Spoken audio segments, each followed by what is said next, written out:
What's going on, everybody? Sam here with Finn's Twins TV, back with another video. We're down in the shop today. We've got a bunch of baits in front of me. We're going to be breaking down my top 5 summertime fishing baits. Now this is mostly geared towards spotted bass fishing, mostly out in deep water, but a lot of what we talk about today can be used in largemouth fishing as well. Now to make this video a little more interesting, I took all these baits out on the water yesterday and we absolutely whacked them. So I've got a bunch of cool footage of these baits in action. That way you can see how we're working them and get some fish catches in there as well. Before we get started, please subscribe to the channel, leave a like on this video, and let's get to it. Alright, first things first, let's talk about where fish are in the summertime and how that impacts where we're going to fish and the baits we're going to throw. So to start off in the springtime, fish are up shallow, they're spawning. A lot of the fish are going to be back in creeks, but a lot of them will also be up on top of shallow humps. Those shallow hump fish will simply move off to points or even some other humps that are off a little bit deeper. Those fish back in those pockets are going to move point to point. We call those secondary points, and they're going to move up those secondary points out towards the main channel over time. Now we're in the middle of the summertime. Those fish have made it all the way out. They're real close to the main channel, and you can typically find them on the very last point out on the end of a mallow creek, or even out on those humps that are just off the main channel. Now to make it even better, if you can find one of those areas close to deep water with structure on it, meaning rock, cane, brush, whatever it may be, that's where most of your fish are going to congregate during the summertime. Now that deeper water out there is more oxygenated for those fish to live in, but also your bait fish a lot of times will sit out over the timber and those fish will stay nearby. Alright, so now that we know where fish typically hold during the summertime, let's start to dive into some of the baits we want to throw depending on the conditions. First thing in the morning, I like to throw topwater. Not to say you can't use it all day long, but typically I have most of my topwater success first thing in the morning. And I don't get a lot of bites, but if I can find some schooling fish or even just throwing over brush piles, a lot of times I get 1 or 2 good fish to start off the day. Now what's also super important is if you can, run some live sonar like the Humminbird Mega Live, because in the morning fish don't congregate near as tight on the brush piles. Typically they're going to be a little more scattered out, that might be a little more off the end of points or off the end of humps, and I can see them on that Mega Live and throw those topwater baits over them, and a lot of times I can get them to come up and bite. Now we've got walking topwater baits and popping topwater baits. Some of my favorite walking baits are spooks, vixens, shower blows, pencil poppers. They're all very similar. Some have a little more rattle, some have a little more splash. Change them up day to day. They're very similar, but some days the fish will like one more than the other.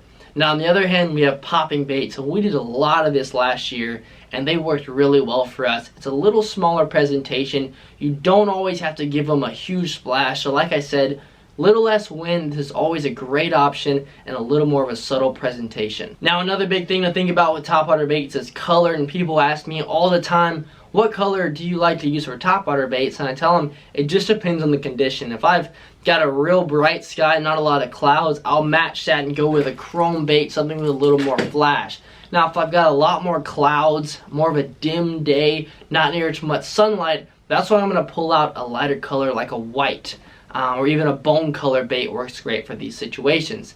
Now, as the day goes on, or even sometimes you see this in the morning time, you've got fish that just want to chase those topwater baits and they're really not committing, and that's when I'm going to move your bait just under the surface of the water. And these reactions to fish is something I see a lot of times on my Mega Live. I can watch them and see how they react, and that's when I decide to go ahead and change my lure to one of these. I've got a fluke, I've got a floater spoon, and a spy bait. 3 of my staple summertime fishing lures, and they catch so many fish year to year. Alright, starting off with the fluke, I like to keep it super simple. I've got white pearl right here. Sometimes I'll throw something with a little bit of flake in it, but it really doesn't matter. You're just trying to get a reaction bite from ripping this fluke through some of that structure. I've got a number 2 Gamakatsu octopus hook. I'm throwing 8-pound Seaguar Tatsu line, and I'm just hooking that little number 2 hook right through the nose of that fluke, throwing it out there. Count to 10, let it sink down on the other side of that structure. I'm going to rip it, stop it, rip it, stop it, and when I see fish starting to come up at my bait on that live, I'm going to rip it a little bit faster, and a lot of times you can get those fish to react and absolutely crush that fluke. Alright, very similar deal with the spoon.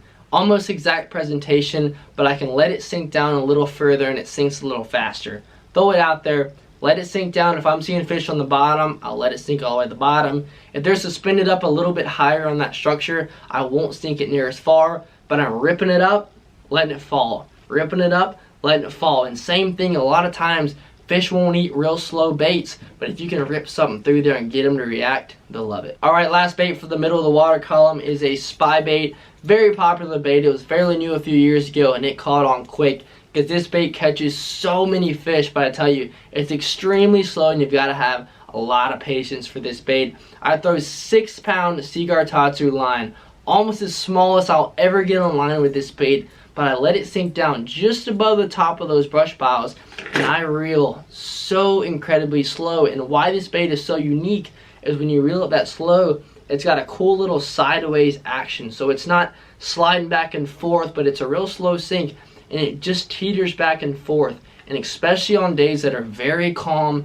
pressure is high, clear skies, if you throw a bait like this, it's so finesse, you can talk a lot of those fish to ease right up on top of those brush piles and eat this little bitty spy bait. To keep the trend going down the water column, we make it to the bottom at a drop shot. A drop shot is hands down the most effective summertime bait for catching fish. We don't always catch giants, but we ran across some big ones on these little finesse setups. This is a 4.5-inch Morning Dawn worm. It's one of our favorite, but a lot of times we'll throw a blue lily or green pumpkin too, depending on the day. Switch it up, see what they like depending on the conditions.